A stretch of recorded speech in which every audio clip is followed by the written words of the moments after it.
Alors, en français, donc, ce matin. Bienvenue. Shana Tova ou Metuka. J'espère, Bezrat Hashem, que vous avez passé des belles fêtes de Rosh Hashanah, que vous êtes connectés à l'esprit de la fête, qui est justement d'être connecté à soi, d'être connecté à Dieu, de reconnaître Dieu comme le roi du monde. Et je trouve que cette année, Rosh Hashanah a eu un goût très particulier parce que l'an dernier et les années précédentes, on disait, bon bah oui, Hachem est le roi du monde, le roi du monde, le roi du monde. Mais je trouve que cette année, on s'est encore plus senti vraiment dans les mains d'Akadosh Baruch Hu. Et on a encore plus eu l'impression de voir Hachem capable de prendre des missiles ou des roquettes à travers, certes, une main physique, puisque ça s'appelle le dôme de fer, mais les prendre et les faire des sortes de petites pichenettes.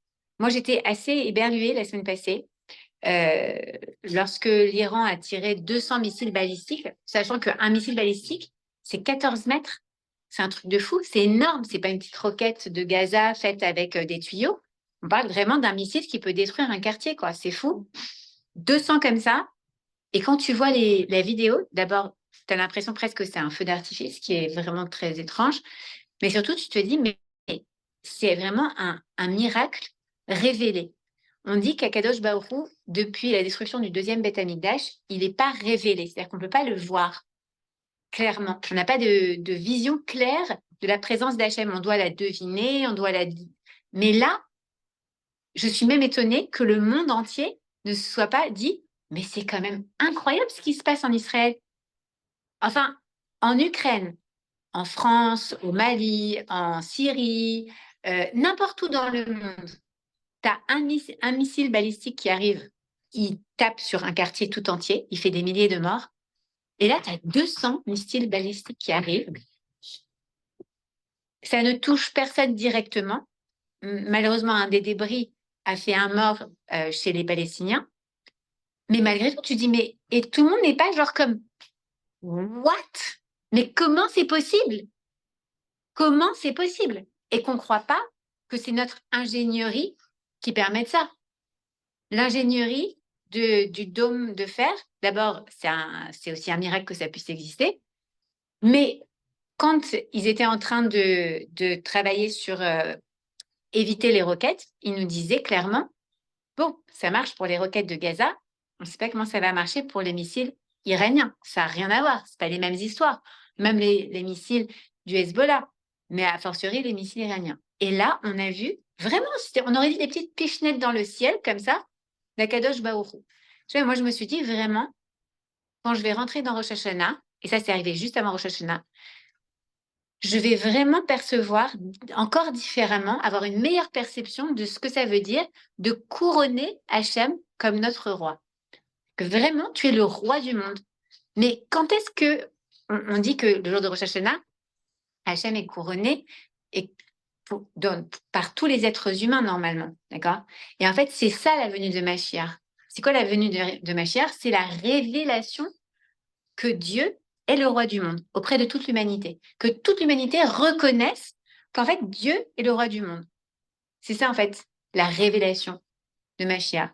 Et on est en train de se dire, vous savez, parfois, quand il y a une vérité dans la vie, il y a beaucoup de gens qui refusent de la voir. Ça fait mal, c'est désagréable. C'est d'ailleurs pour ça, je pense aussi que les Juifs sont tellement haïs, particulièrement aujourd'hui. Pourquoi? Parce que c'est énervant d'avoir un peuple tellement protégé par Dieu. C'est énervant. Qu'est-ce qu'ils foutent déjà? Ça fait des siècles et des millénaires que les Égyptiens, les Babyloniens, les Grecs, les Romains, ils ont tous disparu. Qu'est-ce qu'ils foutent encore là, eux? Et en plus de ça, ils se prennent des choses sur la tête, ils agissent de manière digne, sans parler de politique, politicienne, mais de manière digne. Quel autre peuple a agi de cette manière dans le monde quand il se fait attaquer de cette manière-là? Personne, soyons honnêtes. Et donc, ça les agace tellement qu'ils nous détestent. Que Macron soit capable de sortir un discours comme il a fait il y a 2 jours, on se dit, bah, ok. Mais c'est pas grave parce qu'on voit que vraiment, c'est comme dans la cour de récré, ok. Quand il y a quelque chose quand il y a un enfant, le meilleur élève qui énerve tout le monde, et ben, au bout d'un moment, tout le monde va bientôt reconnaître que, bah, ok, ça va, c'est le meilleur élève et ça va reprendre, les choses vont reprendre leur place. En tout cas, c'est ce qu'on espère, Bezrat Hashem. Et pour que tout reprenne sa place, eh bien, il faut que nous aussi, on soit à notre place. Right? Pour que le puzzle prenne forme, je ne sais pas si tu me suis, Kim. Ouais. Pour que le puzzle prenne forme, parce que parfois j'utilise des paraboles que j'ai déjà utilisées dans les cours précédents, donc c'est pour ça que je check si tu sais vrai. Pour que le puzzle reprenne sa forme, pour que tout revienne à sa place, pour que les choses ne soient pas upside down, comme on dit en anglais, parce que c'est quand même ce qu'on a l'impression de vivre depuis, plus particulièrement depuis 1 an, où on se dit, mais enfin, les féministes, les mouvements féministes dans lesquels les femmes juives ont tellement fait avancer la place de la femme dans le monde, ont tellement lutté, etc. Quand on voit que même les bureaux féministes sont capables de rejeter l'acte de viol si c'est une juive, si c'est une israélienne, on se dit, mais attends, c'est le monde à l'envers. On vit dans un monde à l'envers. D'accord? Et bien en fait, c'est vrai. On vit dans un monde à l'envers. Et c'est inscrit comme ça dans les écrits qu'en fait, le monde sera à l'envers et c'est à nous de le remettre à l'endroit. C'est à nous de remettre les choses dans l'ordre. Comment? En étant qui on doit être. Nous, à notre place. Que déjà, les pièces de ce puzzle-là, elles soient à leur place. Et si nous, on ne se comporte pas à l'envers, et si nous, on se comporte à l'endroit, c'est-à-dire là où Hachem il nous attend d'être, en tant qu'âme Israël, déjà en tant que nation, et aussi en tant qu'individu, c'est-à-dire en tant que Régine, Salomé, elle et tout le monde, d'accord? Qu'est-ce qui se passe? Et bien à ce moment-là, chacune est à sa place et le monde va reprendre sa place. Ça paraît fou de se dire que parce que je vais être Esther Batsara, je vais accomplir ma mission, je vais être là où Hachem il attend que je sois, alors peut-être le monde il va reprendre sa place. Peut-être les choses elles vont se remettre à l'endroit, pardon. Peut-être on va arrêter de lire des grands titres comme quoi Israël attaque le pauvre Liban, comme quoi Israël est un attaquant, un assaillant. D'accord? Peut-être que les choses vont revenir à leur place. Pourquoi? Parce qu'en fait, c'est notre responsabilité. Et ça, c'est quelque chose qui est super important de comprendre. Il y a plus de 3000 ans, on a signé un contrat avec Akadosh Baruch Hu. Et dans ce contrat, on a signé au Har Sinaï. Et quand je dis nous, c'est parce que nos Neshamot, elles étaient présentes. Et si vous êtes né dans un corps juif, si vous êtes né juive, eh bien, c'est parce que vos Neshamot, là-bas, elles avaient signé le contrat. C'était quoi ce contrat? Naase Venishma. On fera. Et puis on entendra. On comprendra. Parfois, on se dit aujourd'hui, bah attends, je comprends pas pourquoi il faudrait que je fasse telle chose. Je comprends pas pourquoi est-ce qu'Hachem il attend de moi en tant que juif que j'avance, que je fasse une petite chose en plus, que je m'intéresse, que je vienne à un cours de Torah. Pourquoi? Pourquoi? Parce que en fait, il y a plus de 3000 ans, tu as signé un contrat qui a fait de toi un peuple élu, une personne de ce peuple élu. Et ça veut dire quoi être un peuple élu? Élu pour quoi? Élu pour remettre les choses à l'endroit. On est vraiment des personnes qui avancent ce privilège. C'est un privilège d'être le peuple élu. C'est à nouveau d'ailleurs d'être détesté, c'est vrai. Mais c'est aussi une responsabilité parce qu'il n'y a pas un privilège dans le monde qui arrive sans responsabilité. Tu as le privilège d'être la fille du roi et donc tu as cette responsabilité de te comporter comme une princesse. pour ton royaume. Right?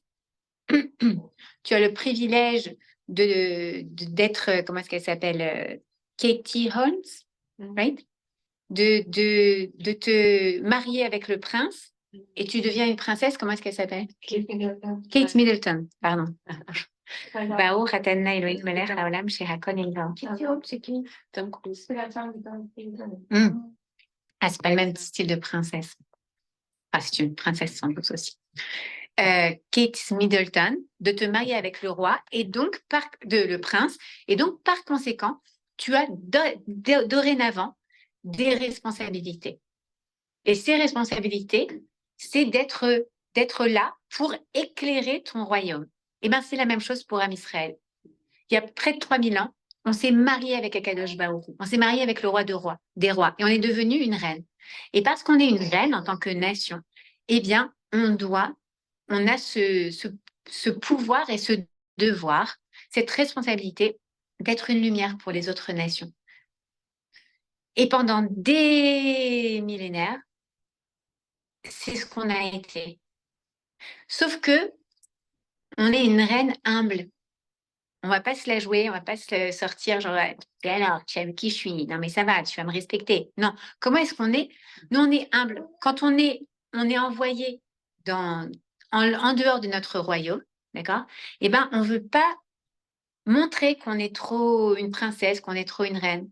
Donc qu'est-ce qu'on fait? Eh ben on s'assimile. On se mélange avec la population dans laquelle on est accueilli. Et parfois, on oublie du coup qu'on est une reine. Parce que lorsqu'une reine, elle est adoptée par une population et qu'elle oublie, elle peut oublier quel est son rôle. Et du coup, qu'est-ce qui se passe? Le roi, il la rappelle à l'ordre à travers des moments de réveil. Cette année, ou plutôt il y a un an, le 7 octobre, on a eu un gros réveil, une grosse claque. Tu peux réveiller, tu sais, quand tu as des ados qui ne veulent pas se réveiller le matin. On en sait pour certaines quelque chose. Tu peux lui dire, mon petit cœur, ça va? Tu t'es réveillé? Mon amour, tu te réveilles? Eh oh, tu te réveilles? Ou alors à la fin, tu viens, tu prends un petit verre d'eau, tu lui dis, alors ça y est, je suis réveillée. Maman, pourquoi tu m'as fait ça? Pourquoi tu m'as réveillée comme ça? Parce que tu as le bus qui arrive, chérie. Si tu n'es pas debout, il va passer sans toi. C'est vrai ou c'est pas vrai? Eh bien, parfois, on a besoin, malheureusement, qu'Akadosh Baruch Hu, il nous propose, il essaye de nous réveiller avec des petites caresses, avec des petits mots gentils, en nous disant « Je t'aime, reviens vers moi, fais un petit effort, vas-y, sois à la place que j'attends que tu sois. Sois ce Am Israël que j'attends que tu sois. Sois cette lumière pour les nations. N'aie pas honte. Vas-y, oui, tu es différente. Oui, tu es une reine. Tu es différente et c'est OK. » Akadosh Baruch Hu nous a fait Mekudeshet, il nous a rendu Kadosh, c'est-à-dire il nous a rendu distincts de toutes les autres nations. On n'est pas comme toutes les autres nations. Et que tu montes ou que tu descendes et que tu veuilles t'assimiler aux autres nations, ils te le rappelleront toujours. On l'a vu pendant la Seconde Guerre mondiale. On l'a vu pendant l'Inquisition. On l'a vu tout au long de notre histoire. Nous, on veut oublier et les autres nous le rappellent. Et quand est-ce qu'on nous le rappelle pas? C'est quand on est à notre place et quand on est fort. Et c'est la première fois dans l'histoire de l'humanité, depuis, on va dire, David Améler, depuis l'époque des rois d'Israël, que Israël est fort. On a toujours été des victimes. On n'a jamais eu vers qui se tourner. Quand on était en Pologne, quand on était en Tunisie, en Algérie, quand on était en Inde, pour ceux qui étaient en Inde, quand on était en Espagne, au Portugal, et qu'on voulait nous éradiquer, qu'on voulait nous éteindre, qu'on voulait nous convertir, vers qui on pouvait se tourner? Contre qui on pouvait se battre? Avec quelles armes on pouvait se battre? On n'a jamais été des guerriers à ce moment-là. 1940 arrive. Destruction en masse. Et à travers cette destruction en masse et cette grosse claque dans la figure, on s'est dit c'est la dernière fois. Never again. Never again. Et ça n'arrivera jamais plus. Et même s'il y a eu le 7 octobre, on a vu quoi? On a réveillé le lion qui dort. Le lion, c'est le roi de la jungle. Et hier, j'écoutais il y avait un cours chez moi avec le Rav Koskas qui disait, c'est marrant qu'on dise c'est le roi de la jungle parce qu'en réalité, le lion, c'est pas du tout l'animal le plus fort de tout le règne animal. Pas du tout. Le rhinocéros, il arrive, il met un coup de tête comme ça de corne au lion, le lion capote. L'éléphant, il met un coup de savate au lion, le lion capote. Qu'est-ce qui fait que le lion est craint de tous les animaux? C'est qu'il sait qu'il est le roi des animaux. Il se comporte comme un roi. Il est digne. Le lion, d'ailleurs, c'est même pas lui qui chasse, c'est sa femme. Le lion, quand il marche dignement. Le lion, quand il dort, si tu le réveilles, il hurle. Et c'est pour ça qu'Israël est comparé au lion. Parce que lui aussi, c'est le roi des nations. Et c'est pas le plus fort en réalité, mais c'est le roi. Et que lorsqu'il sait qu'il est le roi et quelle est sa place, et lorsqu'il est à sa place de roi, de reine, alors il est invincible. Et les nations, elles le respectent. C'est la première fois dans l'histoire qu'on a une armée puissante, que Akadosh Baruch Hu est avec nous et qu'on a un tel mouvement de Teshuvah. Hier, on avait un soldat qui était au cours et le Rav, il rappelait quelque chose. Il disait, le Rav, il est sur un chat de rabbins d'Israël. Il dit, je ne sais pas pourquoi je me suis retrouvée sur ce chat parce que je ne suis pas rabbin d'une communauté en Israël. Mais en tout cas, il s'est retrouvé là-bas et depuis très longtemps. Et le lendemain du 7 octobre, enfin le surlendemain, il commence à voir, on a besoin. Alors lui, il envoie, est-ce qu'on peut aider? Qu'est-ce qu'on peut faire d'ici de Miami? Qu'est-ce qu'on peut faire pour vous aider? Et là, il dit, écoutez, on a besoin de tzitzit et de téphilin. Alors le Rav, il dit, OK. Donc il regarde dans sa communauté, est-ce que quelqu'un a une paire de tzitzit, une paire de téphilin? Ils disent, OK, on a réuni, mais qu'est-ce que vous allez faire avec ça? Il dit, ah non, non, on n'a pas besoin d'une paire de téphilin. On n'a pas besoin d'une paire d'un talit katan. On a besoin de milliers de téphilin. On a besoin de milliers de talit katan. Quoi? Mais pourquoi? Mais pourquoi? Pourquoi? Parce que ceux qui connaissent Israël, ils savent que Israël, c'est un pays laïque. En fait, c'est un pays juif.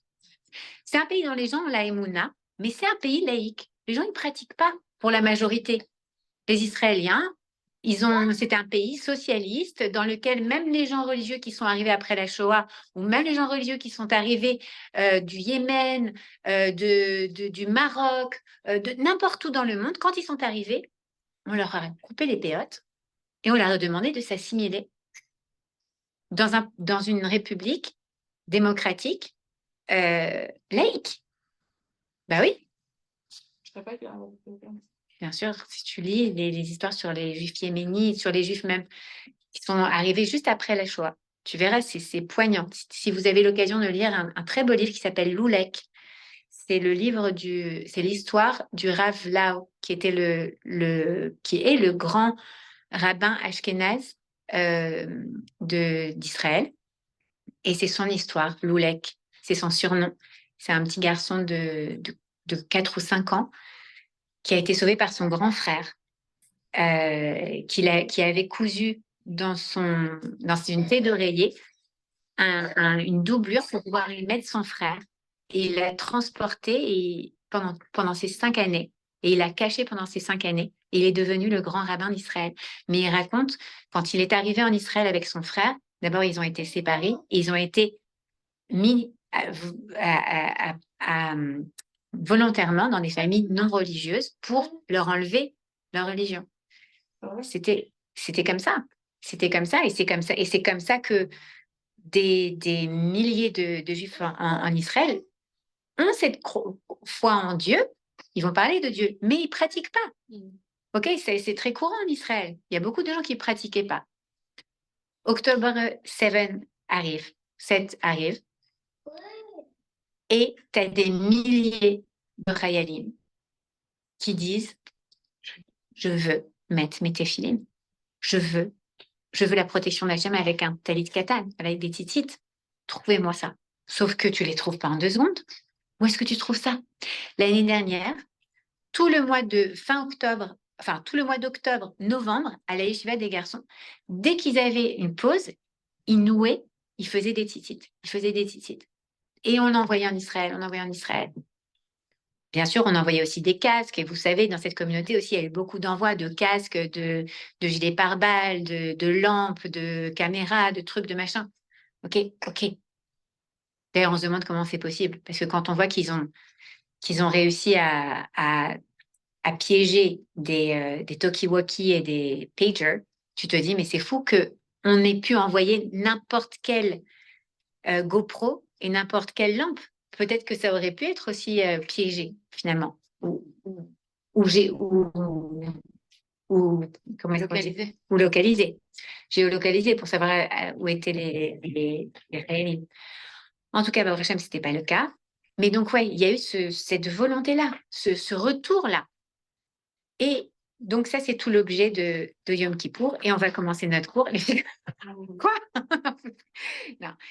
Et c'est tout l'objet de Yom Kippour. C'est quoi Yom Kippour? Yom Kippour, c'est le jour de la Teshuvah.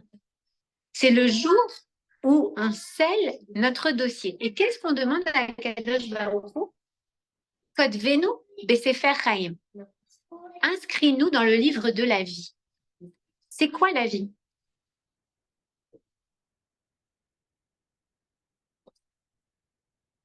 Jean-Pierre? Exister. Hein? L'exister. Exister. Exister, ça veut dire quoi? C'est-à-dire être Vivant. à l'extérieur. Ex ista. OK? C'est-à-dire être à l'extérieur. Être vivant. Être vivant. Ça veut dire quoi? Être vivant, ça représente quoi? Être ce qu'on doit être. Être ce qu'on doit être. Ouais. Ça veut dire être en perpétuelle évolution, changement. C'est quoi un organisme en vie? C'est un organisme où quand tu lui fais un EKG, je sais pas comment ça s'appelle, électrogramme, cardio-électrogramme, électrocardiogramme, pardon, eh bien, tu as des oscillations. En général, quand c'est stable et que ça ne bouge pas, c'est très mauvais signe. La vie, c'est le changement. La vie, c'est le changement, c'est l'évolution, c'est le fait d'agir et de faire quelque chose. Une personne qui ne fait rien, qui ne bouge pas, qui ne change pas, c'est, comme dirait Rav Ben Chetrit, un mort-vivant. Ouais. C'est un mort-vivant. Son cœur est en vie. Mais qu'est-ce qu'il fout là? Rien. Il reste tel qu'il est.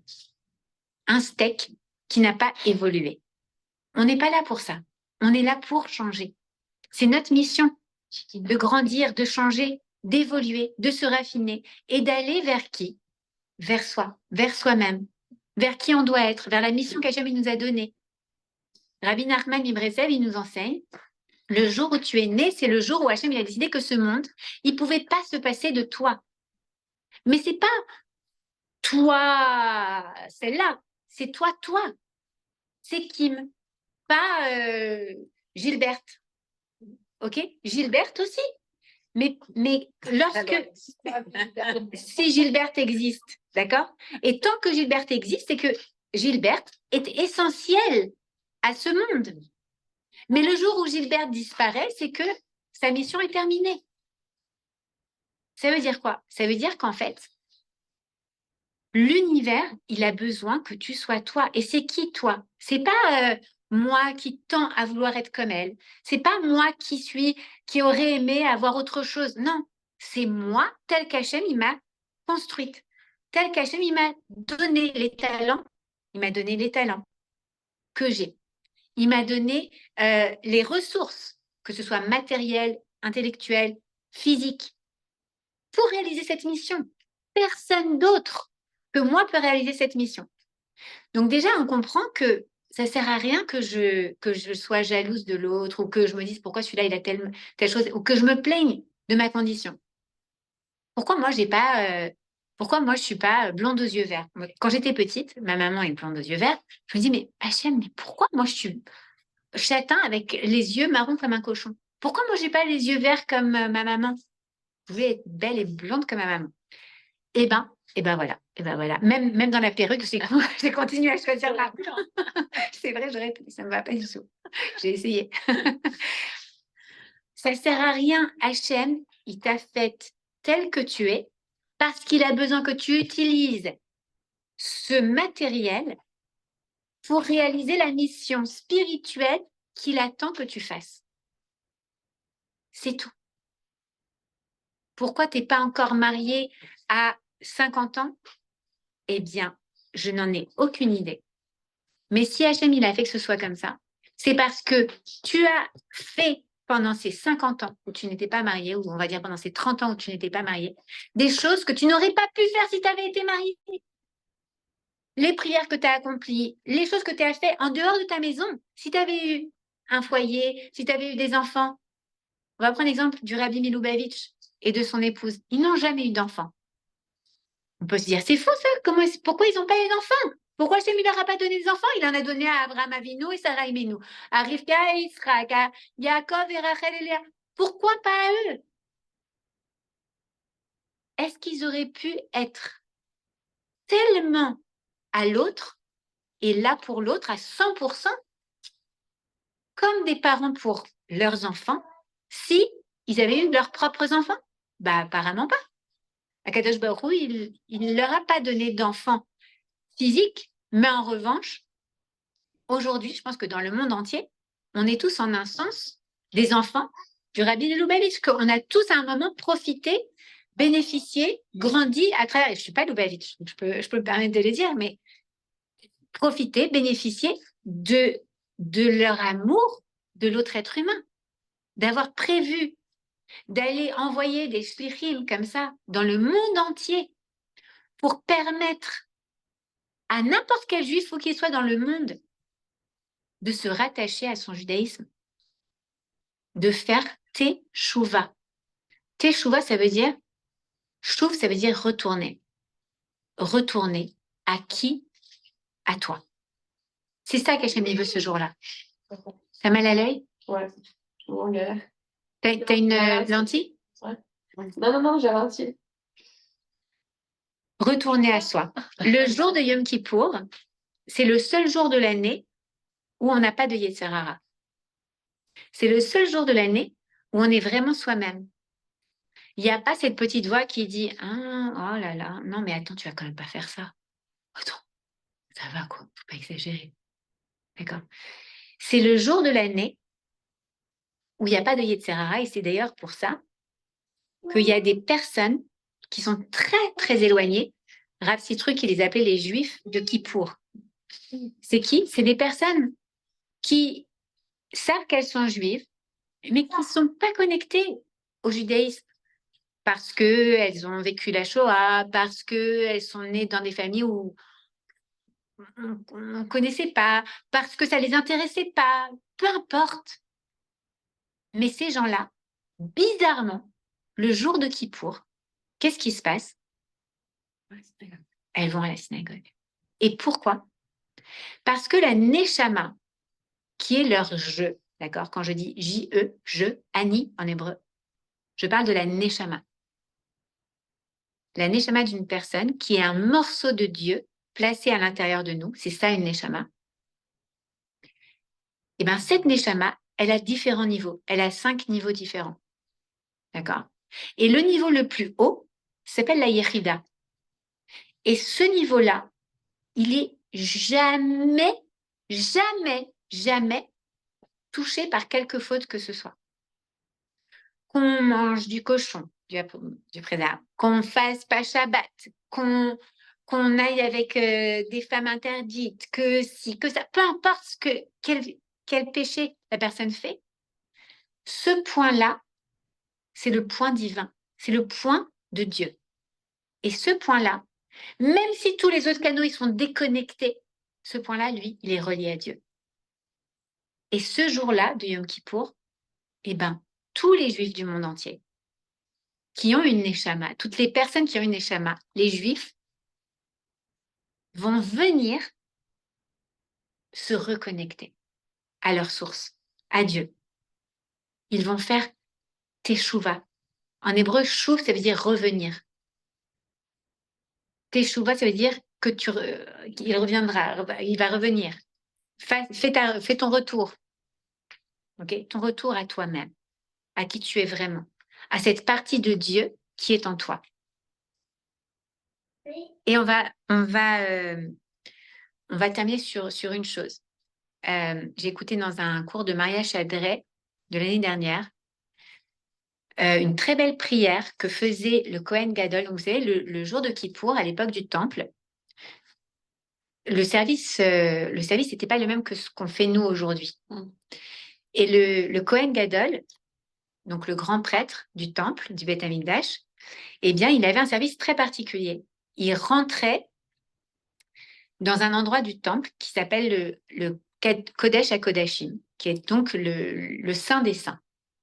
Donc, dans le temple, dans le Beth Amikdash, okay, donc nous, on connaît que le Kotel aujourd'hui, qui est la paroi extérieure, le mur extérieur comment est-ce que ça s'appelle, du Beth Amikdash, d'accord? Mais à l'intérieur, il y avait différents niveaux, en fonction du degré de Kedusha, de sainteté, ok? Et le plus haut niveau, c'était ce Kodesh HaKodashim. C'était un endroit, ok, vraiment très particulier, tellement saint. Et quand je dis saint, c'est très mal traduit en français. Kadosh, en hébreu, ça veut dire séparé. Séparé de quoi? Séparé de ce monde. C'est quelque chose qui est élevé, qui est extrêmement distinct. On parlait tout à l'heure on disait quand un mari et une femme, ils se marient, il dit Ariat Mekudesh Etli. Est-ce que tu veux être Kadosh pour moi? Est-ce que tu veux être distingué de tous les autres pour moi, de toutes les autres femmes pour moi? D'accord? Ben, la Kedusha, c'est ça. C'est quelque chose qui est distinct, qui est différent. C'est différent. C'est pas la matière normale. C'est pas l'énergie normale. Quand on va au Kotel, même parfois quand on rentre juste à Jérusalem, Ir à Kodesh, une ville sainte, on le sent. Il y a quelque chose, on ne peut pas expliquer. Si tu te demandes de décrire, c'est très bizarre, tu ne peux pas vraiment décrire. C'est un sentiment presque d'élévation, c'est sûr, de connexion à quelque chose de plus grand, où tu te sens que c'est OK d'être vulnérable. Bizarrement, n'importe qui va devant le Kotel aujourd'hui, il va se sentir OK de pleurer. Il va se sentir OK de s'ouvrir et d'aller dévoiler tout ce qu'il a plus au fond de son cœur. Alors pourquoi dans cet endroit-là? Parce que c'est un endroit saint. C'est ça la sainteté, la Kedusha. Donc le Kodesh HaKodashim, c'est un niveau tellement élevé, tellement différent qu'un être humain normal, il ne peut pas le supporter. On dit, vous savez, parfois il y a des chocs comme ça et les gens ils font une crise cardiaque, d'émotions, ils ne savent pas comment gérer. D'accord? Et bien, de la même manière, un être humain qui serait rentré dans le Kodesh HaKodashim, il serait mort tellement c'était une émotion incroyable, distinguée, qui n'avait rien à voir avec ce qu'il connaissait. Donc, seulement le Kohen Gadol, le jour de Yom Kippour, pouvait rentrer dans le Kodesh HaKodashim. Et en plus, il devait se préparer pendant plusieurs semaines, se purifier, etc., pour être assez saint lui-même, pour pouvoir supporter cette distinction d'énergie et de séparation entre le matériel et le spirituel. D'accord?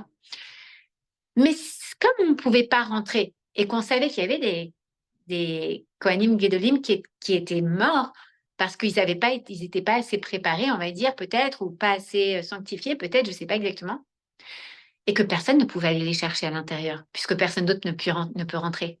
Donc, qu'est-ce qu'ils faisaient? Ils attachaient une corde au pied du Kohen Gadol.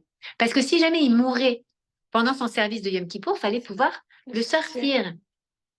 Donc, c'est un endroit, juste pour vous, so that you can picture it in your mind, quel type d'endroit c'est, d'accord? Et dans cet endroit où le Kohen Gadol, il ne peut pas rester trop longtemps, parce que tu ne peux pas rester longtemps là-bas. Il fallait que ce soit efficace, rapide, tchic-tchac, d'accord? Il fait une prière. Et c'est quoi cette prière? C'est une prière en quatre temps. La première chose qu'il va dire, et donc on sait que le Kohen Gadol, ce jour-là, qu'est-ce qu'il devait faire à l'époque? les Juifs eux-mêmes, c'était pas eux qui demandaient le pardon à Kadosh Baruch, c'était lui. D'accord? Donc lui, il doit demander pardon pour tout en Israël. T'imagines? C'est une sacrée responsabilité. Il doit englober tout le monde, il doit comprendre tout le monde. Et c'est quoi ses prières? Sa prière, ça va être la première, c'est Hachem, je t'en supplie, fais qu'il n'y ait pas de femme enceinte qui perde son bébé. Deuxième chose, Hachem, je t'en supplie, n'écoute pas la prière du voyageur. On va développer ensemble. Et troisième chose, Hachem, je t'en supplie, fais que la parnassa des Juifs ne dépende pas, que pour leur parnassa, les gens ne dépendent pas des uns des autres. Et quatrième, qu'on ne reçoive pas, qu'on ne souffre pas de dommages d'intempéries naturelles. À l'aube d'un ouragan, c'est intéressant. Alors, j'ai envie de te dire, excuse-moi, tu dois nous faire pardonner tous nos péchés. Deuxième, c'est la femme enceinte, les prières du voyageur. Ça, c'est quoi? Mais pourquoi? On va revenir.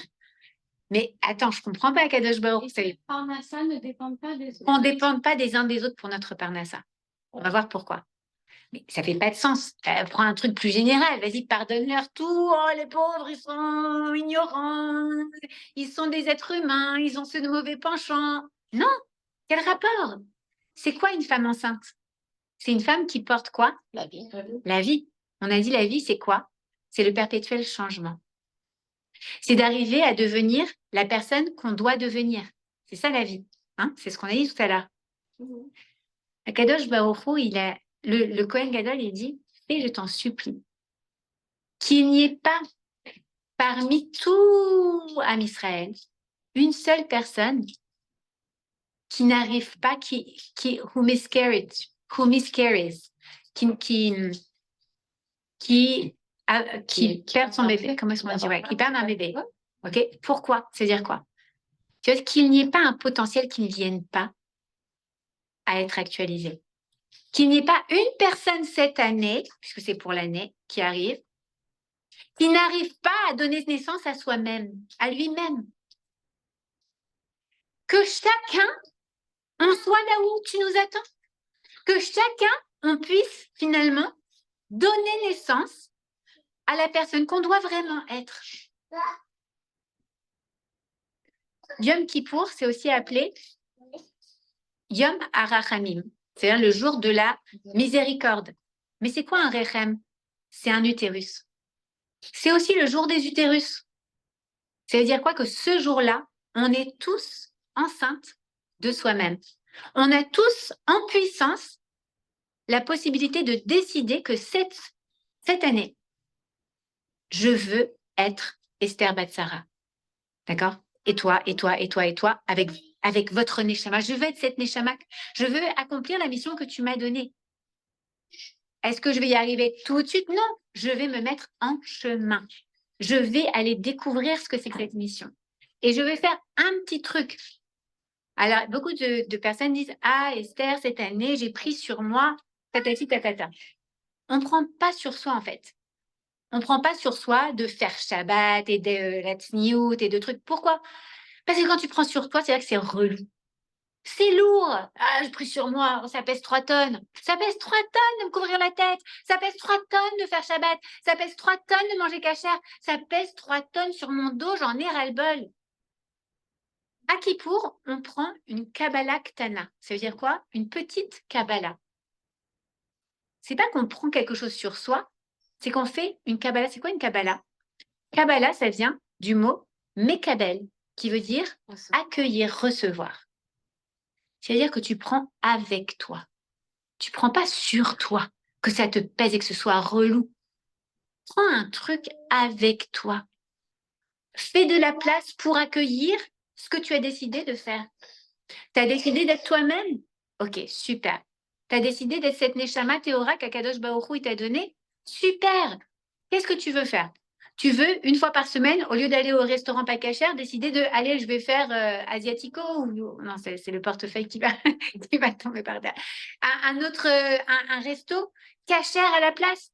Vas-y, mais ne le prends pas sur toi. Prends-le en toi, accueille-le. Dis-toi, ça, c'est mon chemin. Je le prends avec moi. C'est une Kabbalah Ktana. Pourquoi Ktana? Parce que va pas prendre des trucs qui sont trop difficiles, qui sont trop durs et trop lourds. Prends un petit truc que tu sais qui va faire du sens cette année. Ça peut être, par exemple, de se dire, le matin, je me réveille et je fais Modahani, parce qu'on est filles, avec le sourire. Je décide de préparer mon Shabbat ou de recevoir à Shabbat sans me plaindre. Oh là là, mais attends, mais combien il m'a encore invité de guests cette semaine? Combien d'heures je vais passer dans ma cuisine? Quelle galère. Au final, tu es contente. Mais d'abord, tu te plains, surtout quand on est français, Dieu bénisse. Donc, non, fais-le. Décide que c'est ça ta Kabbalah cette année. Décide que je vais le faire dans la joie. C'est ça ma Kabbalah Ktana. Il ne faut pas prendre des trucs irréalisables. Faire un truc que je fais déjà aujourd'hui, mais Bessimcha. Ça va être quoi? Allumer les bougies de Shabbat. Je ne sais pas ce que vous faites, mais Bessimcha. Dans la joie, ça suffit de se trimballer des trucs sur notre dos. Oh là là, le mikvé, oh là là, les bédicotes, oh là là, le truc. Non, vas-y, kiffe. Hachem, il veut que tu changes et c'est ton kiff. Tu peux le voir comme une tannée, tu peux le voir comme un kiff. Voilà, comme un kiff. Et c'est ça ta Kabbalah Ktana cette année. J'accueille ça. Ce que je le fais avec plaisir et avec joie. Parce que quand je le fais dans la tristesse, dans la complainte, d'accord, et ben en fait, je me déconnecte. Je n'ai pas fait ma mitzvah. Rabbi Nachman Mibresev, il me dit, pas qu'à moi, il a dit, Esther, quand tu fais la mitzvah, mais relou, tu n'as pas fait la mitzvah. Alors il te dit non, fais la mitzvah besimcha. Et si tu as une mitzvah que tu fais déjà, mais que c'est dur pour toi de la faire, chante, danse, mets la musique. Dis-toi, oh, je vais la faire, besimcha, allez. Ben oui, vas-y, fais-la, besimcha. On va penser à toi. Enfin, vous allez penser à moi, j'adore. D'accord?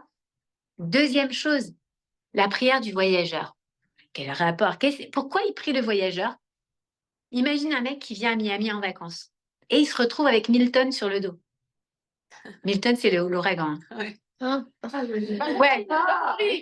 L'ouragan Milton. Qu'est-ce qu'il va dire? Qu'est-ce qu'il va dire? Hachem, je t'en supplie. Mais fais qu'il s'arrête de pleuvoir que je vais à la plage et que je vais me faire bronzer. Moi, je viens de New York. Qu'est-ce que je viens ici? Je viens à Miami pour les vacances et regarde ce temps pourri. Qu'est-ce qui fait le voyageur? Le voyageur est pris pour quelque chose d'immédiat.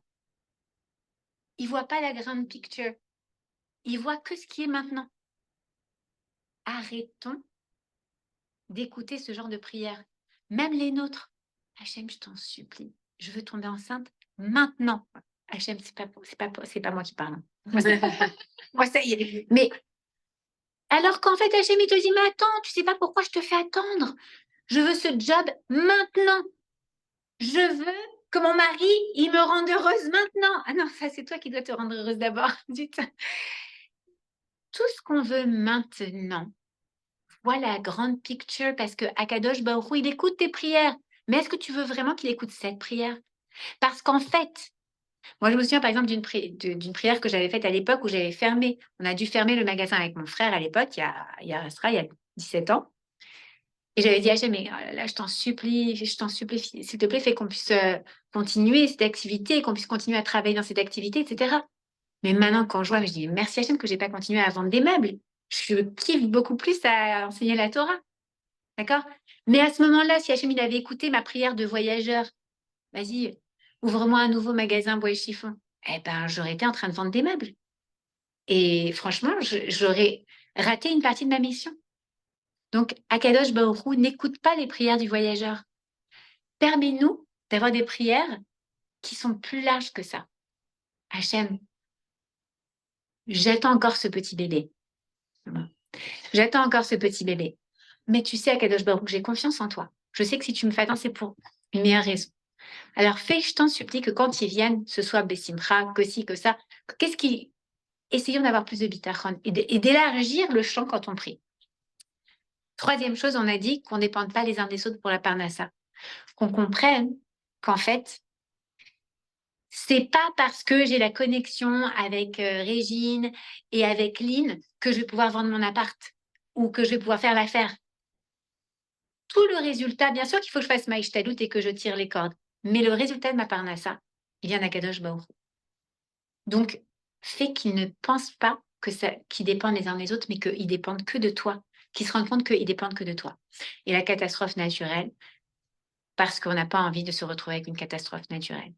Je dois partir parce que j'ai un rendez-vous à la yeshiva, mais je vous souhaite un Gmar Khatima Tova, que Akadosh Baruch Hu vous scelle dans le livre de la vie pour le bien, et donc dans le livre du changement, qu'on puisse avoir le zéro de grandir ensemble, tout ensemble, les Hashem, pendant longtemps, toujours en devenant des meilleures versions de chacune, de nous-mêmes, et qu'on puisse, Bezrat Hashem, continuer à rendre notre papa Kadosh Baruch Hu heureux, mais surtout que cette année, avant qu'on grandisse pendant longtemps, que cette année, on ait le mérite de voir Hashem, roi de l'univers, révélé auprès de toutes les nations, que tout se remette en place. Amen. Et que toutes les nations voient la bonté, la bienveillance de l'âme Israël, et qu'on arrête de vouloir nous exterminer pour nous permettre de prendre cette place. Mais on doit prendre notre place pour remettre les choses en place. Gmar Khatima Tova.